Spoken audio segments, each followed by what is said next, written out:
வாழ்வூக்கம் என்ற தலைப்பில் செம்மை இல்லம் 6 மாத இணைய வழி வகுப்பில் ஆசான் மா. செந்தமிழன் அவர்கள் நடத்திய பாடம். அனைவருக்கும் வணக்கம். வாழ்வூக்கம். வாழ்வின் ஊக்கம் ஆவது எது என்னும் கருத்தினை இப்பாடம் விளக்குகிறது. வாதச் சீர்மையின் இறுதி நிலை ஒன்று உள்ளது. அந்த இறுதி நிலைக்கு உரிய விளக்கங்கள் வாழ்வின் ஊக்கம் என்ற கருத்தினுள் பொதிந்திருக்கின்றன.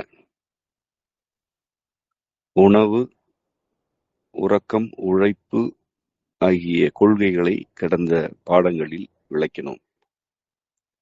இனிமை எனும் ஒரு பொருள் உள்ளது. இனிமையினுள் எண்ணம், புணர்ச்சி ஆகிய கொள்கைகள் பொதிந்திருக்கின்றன. எண்ணமும் புணர்ச்சியும் இனிமையுடன் அமையப்பெற வேண்டும் எனில் வாழ்க்கை, ஊக்கம் ஆகியவற்றில் தெளிவு வேண்டும். உணவு, உறக்கம், உழைப்பு ஆகியன பிற உயிரினங்களுக்குமானவை. இனிமை எனும் கருத்து மனம் கொண்ட மனிதர்களுக்கு உரியது. வாழ்க்கை, அதன் ஊக்கம் எனும் கருத்துகளில் தெளிவில்லை எனில் எது இனிமை, எது கடுமை என்று விளங்காமல் போகும். ஆகவே வாதச் சீர்மை எவ்வாறு அமைகிறது என்பதனை விளக்கும் பாடங்களின் வரிசையில் உழைப்பிற்கு அடுத்த நிலையில் வாழ்வூக்கம் எனும் இக்கொள்கை விளக்கப்படுகிறது. வாழ்வூக்கம் என்பதற்கு உரிய மறைமொழி அன்பின் அடங்காமையும் அன்பருள் அடங்கலும் செயிர்தீர்த்து உயிர் ஓங்கலும் வாழ்வூக்கம் ஆகும் என்பது. அன்பின் அடங்காமை, அன்பருள் அடங்கல், செயிர்தீர்த்தல் இவற்றின் வழியாக உயிர் ஓங்குதல். இதுவே வாழ்வு ஊக்கத்திற்குரிய படிநிலை. அடங்காமை எனும் சொல் ஒரு குறிப்பிட்ட கட்டுக்குள், எல்லைக்குள் இருக்காமை, நில்லாமை ஆகியவற்றை குறிக்கிறது. அடங்காமை என்பது தனிச்சிறப்பு வாய்ந்தது அல்ல. இயல்புகளில் அது ஒன்று. எல்லா உயிரினங்களுக்கும் அடங்காமை என்னும் இயல்பு உண்டு. ஒரு குறிப்பிட்ட சூழல் எழுகிறது எனில் அதற்கு அப்படியே அடங்கி போதல் எனும் நிலை ஓரறிவு முதல் மூவறிவு வரையிலான உயிரினங்களுக்கு மிகுதி. கண் எனும் புலன் இல்லாத உயிரினங்கள் சூழலுக்குள் அடங்கும். எவை காட்சியறிவினை பெற்றனவோ அவை தமக்கு உரிய சூழலை கடந்து சற்று தொலைவினையும் நோக்கும் திறன் கொண்டவை. ஆகவே அக்காட்சியறிவினால் அச்சூழலை கடந்து தம்மை தகவமைத்துக் கொள்ளும் திறன் அவற்றுக்கு மிகுதி. ஐந்தாம் அறிவாகிய செவியினை பற்றி பல வகுப்புகளில் விளக்கியிருக்கிறோம். அது காட்சிக்கும் எட்டாத தொலைவில் இருந்தும் கருத்துக்களை உள்வாங்கத்தக்கது. அது ஒலியினை பெற்று அவ்வொலியினுள் இருக்கும் செய்திகளை தன்வயப்படுத்தும் அறிவு என விளக்கியிருக்கிறோம். ஆகவே ஐந்தாம் அறிவு கொண்ட உயிரினங்கள் அடங்காமையில் கூடுதல் இயல்பு திறனுடன் இருக்கின்றன. இவ்வாறு அடங்காமை எனும் ஓர் இயல்பு கூறு அறிவு வளர்ச்சிக்கு ஏற்ப உயிரினங்களின் இருத்தலை உறுதி செய்கிறது, அவற்றுக்கு தகவமைப்பினை வழங்குகிறது. மனம் கொண்ட மனிதர்கள் தம் இயல்புகளில் அடங்காமையை பிற உயிரினங்களினும் கூடுதலாக கொண்டிருக்கின்றார்கள். அடங்காமை என்பது இயல்பின் ஒரு கூறு என்று விளங்கிக் கொண்டால் அதன் கருத்து புரியும். மாறாக அதனை ஒரு குணம் என்றும் அது தனக்குரிய தனித்திறன் என்றும் அகந்தையிலிருந்து விளங்கிக் கொள்ள முற்பட்டால் இந்த கொள்கை விளங்காது. ஆகவேதான் பிற உயிரினங்களுக்கு அடங்காமை எனும் இயல்பு எவ்வாறு உள்ளது என்பதனை பற்றிய அறிமுகத்திலிருந்து இப்பாடத்தை தொடங்கினோம். வாழ்க்கையின் ஊக்கம் குறித்த இந்த மறைமொழி அடங்காமையை செறிவுடனும் ஆழத்துடனும் விளக்குகிறது. அன்பின் அடங்காமையும் அன்பருள் அடங்கலும் செயிர்தீர்த்து உயிர் ஓங்கும் வாழ்வூக்கம் ஆகும் என்கிறது அது. அன்பின் அடங்காமை என்பது அன்பு எனும் இறை பண்பின் உள்ளிருக்கும் அடங்காமையை குறிக்கிறது. இறையின் சாரமான இயல்புகளில் ஒன்று வரையறைகள் அற்றிருத்தல். அதுதான் அன்பிற்கு அடித்தளம் என்று எளிதாக எடுத்துக்கொள்ளுங்கள். அன்புக்கு அடித்தளம் வரம்பற்றிருத்தல் என்று எளிமையாக நீங்கள் புரிந்து கொள்ளுங்கள். ஆனால் இது இவ்வளவு எளிமையானது அல்ல. இது இன்னும் ஆழமானது. ஒரு தொடக்கம் உங்களுக்கு அமைய வேண்டும் என்பதற்காக நான் மிகவும் எளிமைப்படுத்தி கூறுகிறேன். தான் தனது தனக்குரியது தன் உடைமை என்று இருத்தல் அன்பல்ல. அன்பு எனப்படுவது தன் உடல் மீதான உரிமை ஆகியவற்றையும் கடந்தது. அது மனிதர்களுக்கு முழுமையாக வாய்க்காதது. அது இறைக்கு மட்டுமே உரித்தானது. ஆனால் இறையின் வெளிப்பாடுகளில் உச்சநிலை அடைந்த மனிதர்கள் அன்பு எனும் இறை பண்பினை நோக்கி வாழ்வின் போக்குகளை உள்வாங்கும் திறனுடன் படைக்கப்பட்டிருக்கிறார்கள். அது இறை வழங்கும் கொடை. அவ்வகையில் அன்பின் அடங்காமை எனும் கருத்து தான் தனது தன்னுடைமை என்பவற்றுக்கு மாறாக எதிராக அவற்றுக்கு அடங்கா தன்மையை முன்னிறுத்துகிறது. அன்பு எதனை வலியுறுத்துகிறதோ அதனை மேற்கொள்கையில் அடங்காமை வேண்டும் என்பது இதன் சுருக்கம். எது அடக்கும் என்பதனை காண்போம். தான் தனது உடைமை ஆகிய 3 குணங்களும் அன்பின் வழி முன்னெடுக்கப்படுபவற்றை அடக்கும். இந்த 3 குணங்கள், இவை இயல்புகள் அல்ல. இயல்புகள் ஏற்கனவே வழங்கப்பட்டவை. குணங்கள் சூழலால் திணிக்கப்படுபவை அல்லது சூழலின் விளைவுகளாக அமைபவை. தான், தனது, தனது உடைமை ஆகிய 3 குணங்களும் மனிதர்களுடைய அகந்தையின் வளர்ச்சியடைந்த விளைவுகள். அன்பு இவற்றை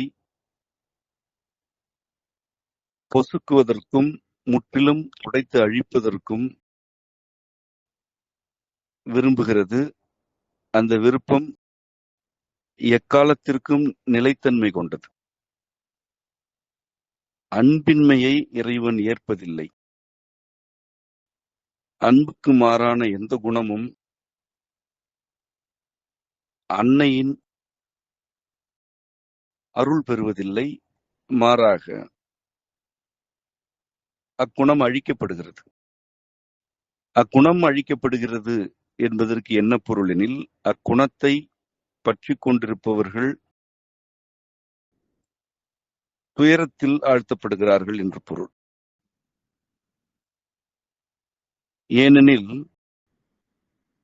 அன்பு எனும் பண்பிலிருந்துதான் படைப்பே நிகழ்கிறது. அப்பண்பு தனித்தன்மைகளை, தனி உரிமைகளை வாரி வழங்குகிறது. அதேவேளை எல்லா தனித்தன்மைகளையும் ஓர்மைக்குள் உள்ளடக்கியும் வைத்திருக்கின்றது. தனித்தனி என்று இருந்தாலும் யாவும் ஓர்மையில் இருத்தல் அம்மையப்பரின் படைப்பின் சாரம். இதனை பல பாடங்களில் விளக்கியிருக்கிறோம்.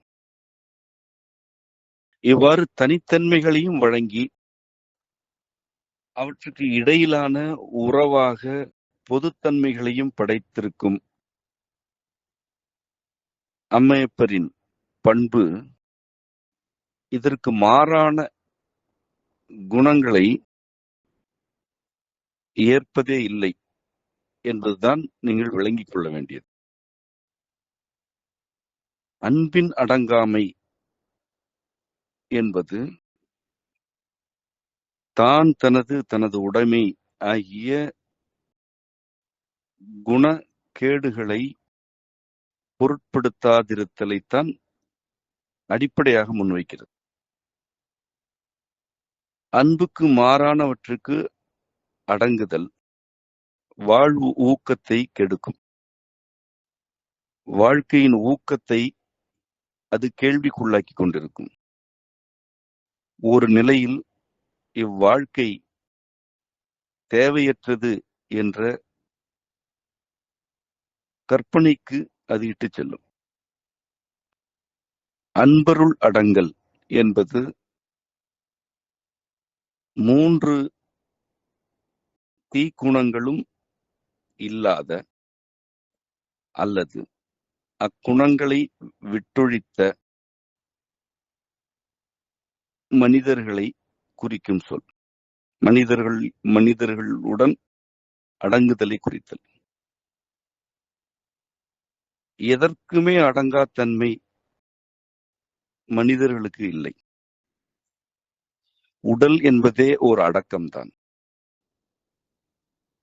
உடல் 8 பகுப்புகளாக இருக்கிறது. இப்பகுப்புகள் ஓர் அடக்கத்தின் வரையறைகளே அன்றி அடங்காமை அல்ல. உடலில் ஒழுங்குகள் இருக்கின்றன, விதிகள் இருக்கின்றன. இவ்வுடலுக்கென்று கால வரையறை இருக்கிறது. இவை யாவும் உடல் எனப்படுவது ஓர் அடக்கப் பொருள் என்பதனை நிலைநாட்டுகின்றன. ஆனால் இந்த உடலின் ஊடாக வினையாற்றி விரியும் மனம் எனும் வெளி அடக்கம் இல்லாதது, அது அடங்காதது.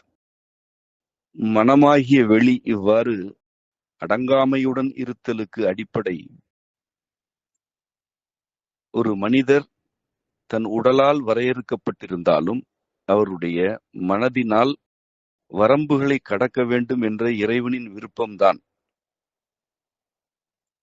இல்லையெனில் ஐந்தறிவு மட்டும் கொண்டவை எவ்வாறு சூழல் எனும் வரையறைக்குள் ஆட்பட்டு இருக்கின்றனவோ அவ்வாறே மனிதர்களும் இருக்க நேரிட்டிருக்கும். அது நிகழா வண்ணம் இறைவன் 6ஆம் அறிவுடன் ஒரு உயிரினத்தை படைத்தான். முன்னர் ஒரு பாடத்தில் கூறியவாறு முழுவதும் கண்டவனை படைத்தாய் என்று இறைவனை மாணிக்கவாசகர் போற்றினார். முழுவதும் கண்டவன் முதல் மனித குழந்தை. அவ்வாறு முழுமையை காணும் பேறு ஏன் வழங்கப்பட்டது? மனம் எனும் விரிபுலன் மூலத்தை நோக்கிய பயணத்தை அமைத்து அருள வேண்டும் எனும் இறையின் விருப்பத்தினால் அமைக்கப்பட்டது. இருத்தல் அல்லது பிழைத்தல், தகவமைத்துக் கொள்ளுதல் ஆகியன மட்டும்தான் நோக்கங்கள் எனில் ஐந்தறிவு போதும். உடல் என்ன வரையறையில் இருக்கிறதோ அவ்வரையறைக்கு உட்பட்டு ஐந்தறிவு உயிரினங்கள் வினையாற்றுகின்றன.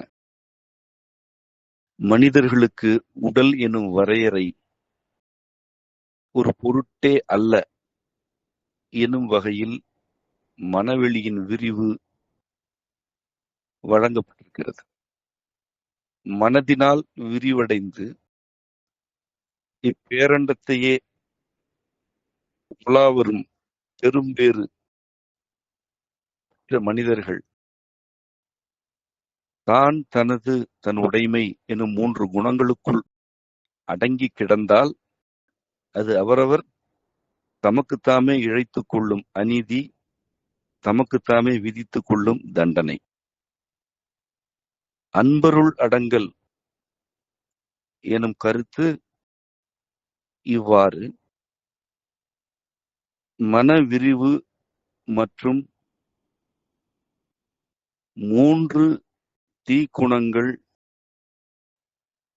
தணிந்த அல்லது இல்லாத நிலையில் உள்ளவர்களுடன் ஊடாடுதலை குறிக்கிறது. பிறருக்கு உதவி செய்தல், ஒத்துழைப்பாக இருத்தல், துணையாக இருத்தல் ஆகியனவெல்லாம் ஒரு வகையில் வெற்றுச் சொற்கள். எதுவாக இருப்பினும் ஒருவருடைய செயல் எந்த நோக்கத்திலிருந்து எழுகிறது என்பதுதான் பொருள் பொதிந்த கருத்து. ஒன்று என் நோக்கத்தில் முன்னெடுக்கப்படுகிறதோ அந்நோக்கம் அன்பு எனில் அதில் இந்த முக்குணங்கள் இருக்காது. தான், தனது, தன் உடைமை எனும் பகட்டுகள் அச்செயல்களில் இருக்காது. இவ்வாறு 3 தீக்குணங்களும் வினையாற்றிக் கொண்டே இருப்போர் அன்பர் எனப்படுகின்றனர். இதனால்தான் திருமுறைகள் இயற்றப்பட்ட காலத்தில் இவ்வாறானவர்கள் அன்பர் என்று அழைக்கப்பட்டனர் என நான் கருதுகிறேன். அன்பர் உள்ளம், அன்பர் எல்லாம், அன்பர் கூட்டம் எனும் சொற்கள் திருமுறைகளில் இருக்கின்றன. இறைவனை வழிபட வருபவர்கள் யாவருமே அன்பர் அல்லர். திருநீறு அணிந்தவர்கள் யாவருமே அன்பர் அல்லர். சடங்குகளில் ஈடுபடுவோர் அன்பர் அல்லர். பிறருக்கு உதவி செய்வோர் யாவரும் அன்பர் அல்லர். அன்பே சிவம் என்று நம் மறை உணர்த்திய பிறகு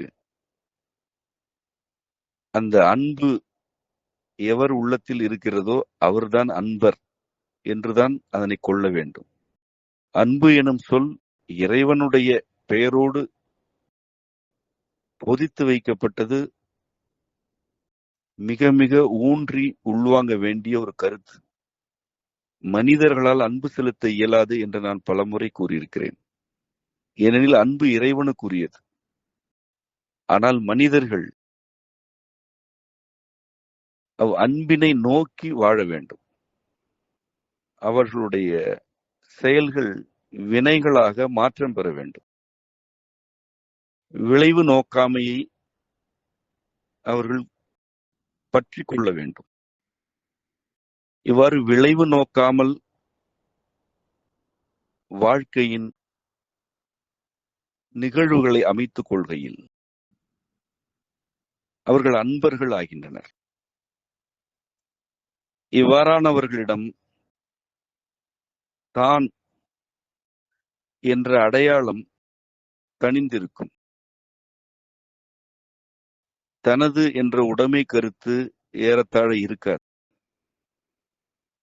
தன் உடைமை என்ற பற்றுதல் அற்றிருக்கும். இந்த மூன்றும் இல்லாமல் எவ்வளவு வேடம் தரித்தாலும், எவ்வளவு கோயில்களுக்கு சென்றாலும், எவ்வளவு உதவிகள் செய்தாலும் அது அன்பின்மை என்பதனை உள்ளிருப்பவன் நன்கு உணர்வான். அன்பர் எனும் சொல்லுக்குரிய வகையில் ஒருவர் வாழ்கிறார் என்றால் உண்மையில் அவர் பிறவி பேற்றினை அடைந்து விட்டார் என்றுதான். ஏனெனில் இந்த தான் தனது தனதுடைமை எனும் தீக்குணங்கள் அற்றுப்போகையில் அவர் தன்னுடைய மனவெளியின் எல்லைகளை அடுக்குகளை கடந்து செல்கிறார். ஒரு மனிதரின் பிறவியினை அழுத்தமாக்கி அவருடைய போக்கினை இழுத்து பிடிப்பவை இந்த தான் தனது தனதுடைமை எனும் முக்குணங்கள் தான்.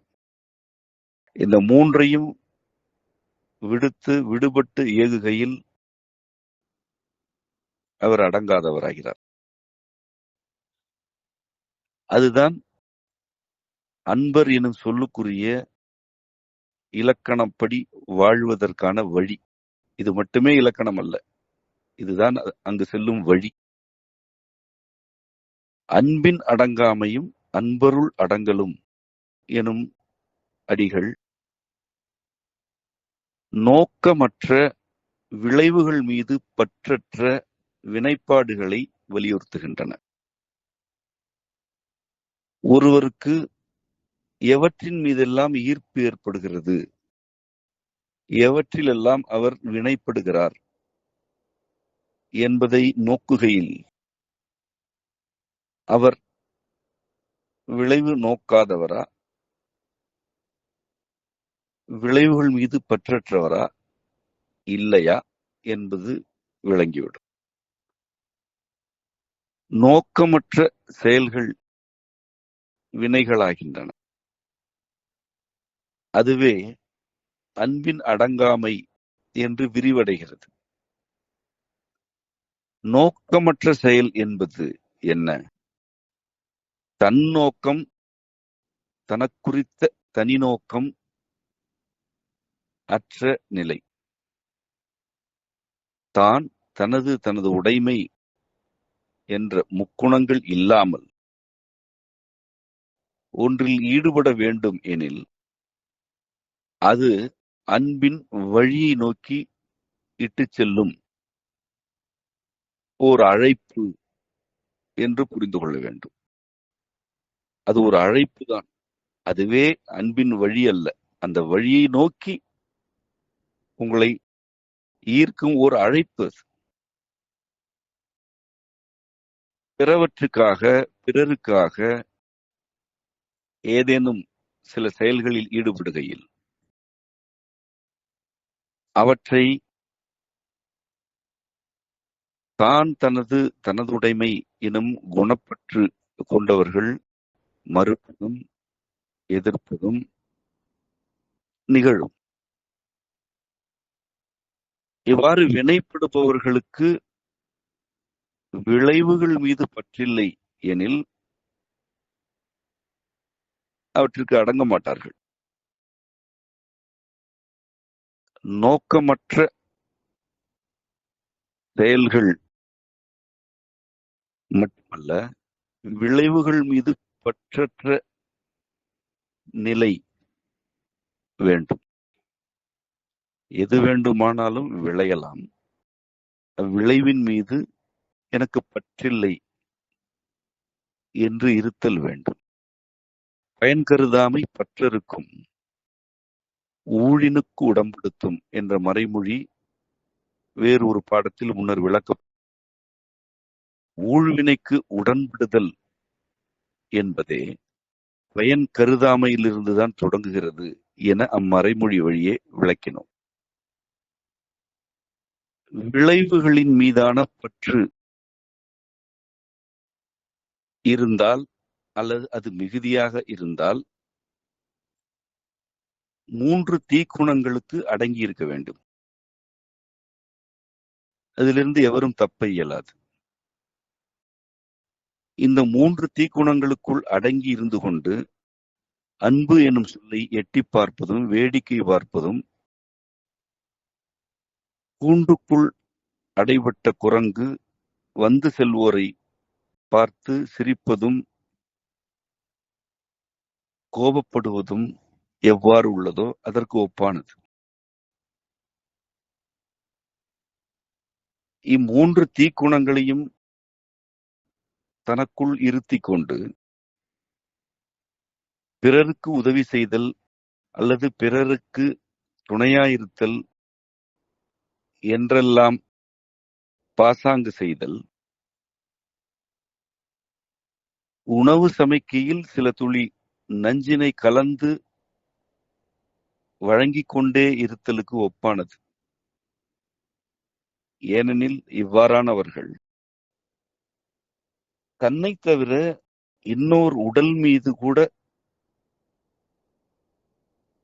முழுமையான அக்கறையற்றவர்கள். இன்னொரு உடல் மீதான உரிமை வேறொரு மனிதருக்குரிய மனநிலை ஆகியவற்றை துளியேனும் பொருட்படுத்துபவர்கள் ஒரு பெருங்கடல் அளவிற்கு இந்த முக்குணங்களிலிருந்து விடுபடுவார்கள். பிறர் உரிமைகள் பிறருக்கானவை என்ற உண்மையின் ஒரு துளியை அவர்கள் ஏற்றுக்கொண்டால் இந்த குணம் எனும் தீமையின் ஒரு பெருங்கடல் அளவிற்கான விடுபடல் நிகழும். அவ்வாறு கூட இல்லாமல்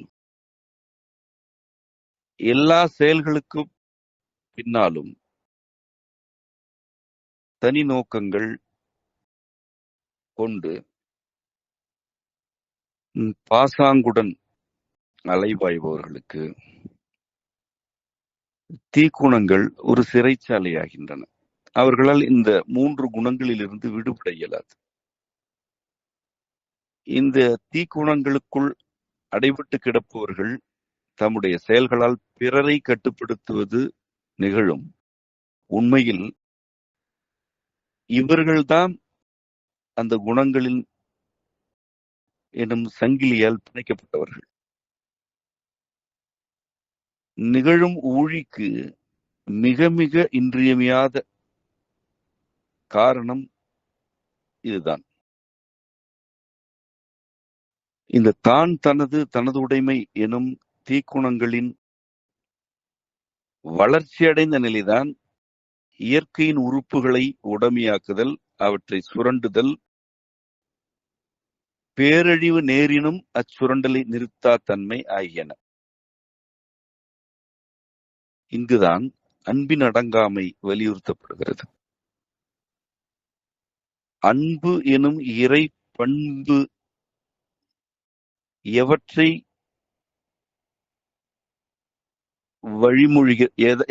முன்மொழிகிறதோ அவற்றை அப்படியே வழியாக்கி அவ்வாறு செல்லுதல் அன்பின் அடங்காமை என்ற கொள்கை இப்பாடத்தின் வழியாக முன்வைக்கப்படுகிறது. திருமுறைகளை இயற்றியவர்கள் இவ்வாறு அன்பின் அடங்காமையில் சென்றவர்களே. அவர்கள் தனிமனித வரையறைகள் முதல் சமூகம், பேரரசு, கொடுமையான சமய கொள்கைகள் ஆகிய எல்லா வரையறைகளையும் கடந்தவர்கள். யாமார்க்கும் குடியெல்லோம் நமனே அஞ்சோம் என்பதே அன்பின் அடங்காமையின் ஒரு வெளிப்பாடுதான். கொள்ளேன் புரந்தரன் மாலையின் வாழ்வு என்பது அன்பின் அடங்காமையின் ஒரு வெளிப்பாடுதான். அன்பருள் அடங்குதல் என்ற கருத்து முதல் நிலையாகிய அன்பின் அடங்காமை கொண்ட மனிதர்களின் கூடலை குறிக்கிறது. அவ்வாறான கூடலை இறைவன் அமைக்கிறான். உயிர்களின் கூடல் என்பது இறைவனின்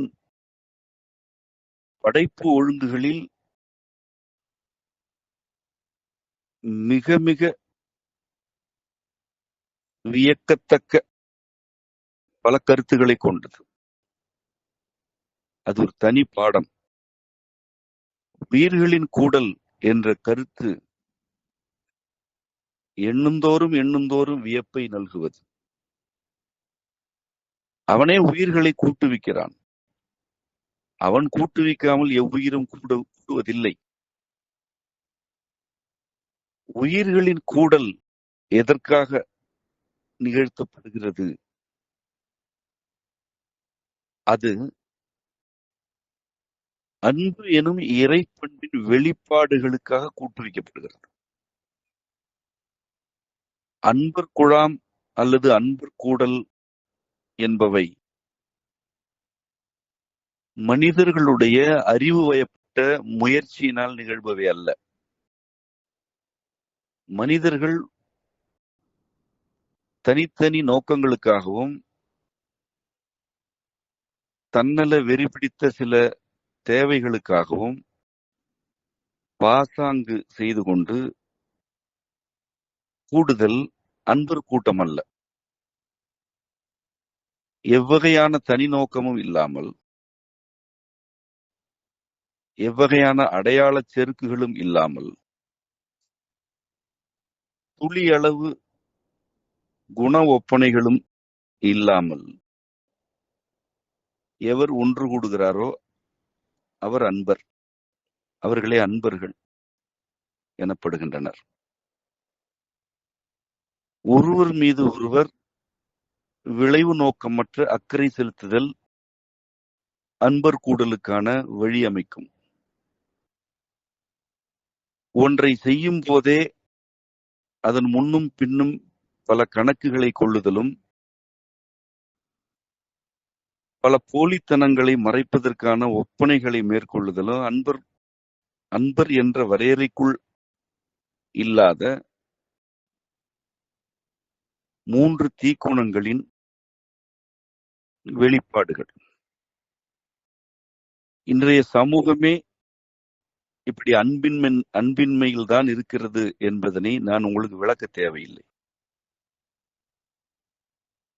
அன்பர் எனும் தொகைக்குள் அடங்குதல் வேண்டும். அதேவேளை அன்பின் வழியில் அடங்காமை வேண்டும். எவர் அன்பு என்ற இறை பண்பிலிருந்து வெளிப்படும் கருத்துக்களை முன்னெடுக்கும் போது அடங்காமையுடன் இருக்கிறாரோ அவர் அன்பர் கூட்டத்தினை சென்று அடைகிறார்.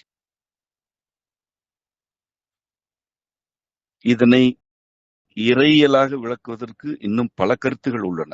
ஆனால் இது இல்லம் என்பதனால் இந்த அளவில் நிறுத்துகிறேன். செயிர் தீர்த்து உயிர் ஓங்குதல் என்பது அடுத்த கருத்து. ஊரும் உன்மத்தமும் செயிர் எனப்படும் என்பது செயிர் எனும் சொல்லுக்குரிய இலக்கணம். ஊரு என்பது ஊரு என்ற சொல் வல்லின ருகரம். துன்பம், துயரம் என்றெல்லாம் பொருள் தருவது அது. ஊரும் உன்மத்தமும் செயிர் எனப்படும். உன்மத்தம் எனும் சொல் அறிவிலித்தனத்தை, வெறித்தனத்தை, மிகைப்பற்றை குறிக்கும் சொல். இதிலிருந்து கோபம் உள்ளிட்ட பல குணங்கள் எழுகின்றன. ஊரும் உன்மத்தமும் செயிர் எனப்படும். துயரம், துன்பம், அறிவிலித்தனமான செயல்கள், குணங்கள், பிறரை கெடுக்க வேண்டும் என்ற எண்ணத்துடன் முன்னெடுக்கப்படும் கோபம் ஆகிய யாவுமே இந்த ஊரு, உன்மத்தம் ஆகியவற்றில் இருக்கின்றன. இவற்றின் தொகையாக உள்ள சொல்தான் செயிர் எனப்படுவது. செயிர் தீர்த்து உயிர் ஓங்குதல் வாழ்வூக்கமாகும். துன்பம், உன்மத்தம் ஆகியவற்றை தீர்த்து உயிர் ஓங்குகையில் அதுதான் வாழ்க்கைக்கு ஊக்கமாகிறது என்பது இலக்கணம். வாழ்க்கை எனும் இறை வழங்கலுக்கு எது ஊக்கம் தருகிறது என்பது கேள்வி. அன்பின் அடங்காமையும் அன்பருள் அடங்கலும் சீர்தீர்த்து உயிர் ஓங்கலும் வாழ்வூக்கம் ஆகும் என்பதுதான் அதற்குரிய விளக்கம். துன்பம் தருவன எவையோ அவற்றை தீர்க்க வேண்டும். எவையெல்லாம் உன்மத்தம் எனும் வெறி கொண்டவையோ அவற்றை தீர்க்க வேண்டும். இவ்வாறு செயிர் தீர்க்கப்படுகையில் உயிர் ஓங்குகிறது. இச்செயிர் எனும் நிலை எங்கிருந்து விளைகிறது என்பதற்கு முந்தைய அடிகள் விளக்கமாகின்றன. அன்பின் அடங்காமை, அன்பருள் அடங்கல் ஆகிய இரண்டும் இல்லை எனில் அன்பற்ற நிலைக்கு அடங்கி கிடத்தல் அல்லது அன்பற்ற நிலையினை முன்வைத்து அடக்குதல் செயிர் என்ற நிலைக்கு இட்டுச் செல்லும். இவ்வாறானவர்கள் தாமும் துயரத்தில் இருப்பர், பிறரையும் துயரத்தில் உழலச் செய்வர். அன்பருள் அடங்கல் என்பது அவர்களுக்கு விளங்கவே விளங்காது. தான் தனது உடைமை ஆகிய 3 தீக்குணங்களுக்குள்ளும் இருப்பவர்களுக்கு செயிரே அடையாளம், செயிரே அவர்களுடைய வாழ்க்கை என்றாகும். துயரம், பிணி, ஒரு வெறித்தனம், கோபம், அரற்றல் ஆகிய யாவும் நிலை கொண்டு விடும். அவற்றிலிருந்து அவர்கள் வெளியேற இயலாது. முன்னர் கூறியவாறு இந்த தீக்குணங்கள் வழியாக அவர்கள் பிறரை சிறைப்படுத்த அல்லது தலைப்படுத்த துடித்தாலும் உண்மையில் அவர்கள்தான் அச்சிறைக்குள் இருக்கிறார்கள். ஆகவே ஒரு கூண்டுக்குள் அடைபட்ட விலங்கு எவ்வாறு துயரம், வெறி பிடித்த நிலை ஆகியவற்றுள் உழல்கிறதோ அவ்வாறுதான் இம்மனிதர்களும் இருப்பார்கள். இந்த செயிரினை தீர்க்கையில் உயிர் ஓங்குகிறது. இத்துயரங்களிலிருந்து, வெறித்தனங்களிலிருந்து விடுபடுகையில் உயிர் ஓங்குகிறது. அது வாழ்க்கைக்கு ஊக்கமாகிறது. அதுதான் வாழ்க்கை எனப்படுவது. செயிர் தீர்த்தல் என்பது இறையியலில் ஒரு நிலை. இதனை மிகுதியாக விளக்க வேண்டும் என்றுதான் நான் விரும்புகிறேன். அதனை விளக்கும் பேறு இறைவனால் வழங்கப்பட்டால் எனக்கு மனநிறைவளிக்கும். வாழ்வு ஊக்கம் எது என்ற கேள்விக்குரிய விளக்கங்கள் மட்டும் இன்றைய பாடத்தில் இடம்பெற்றன. இத்துடன் இன்றைய பாடம் நிறைவடைந்தது. உங்கள் அனைவருக்கும் அம்மையப்பர் அருள் நிறைவதாக. நன்றி.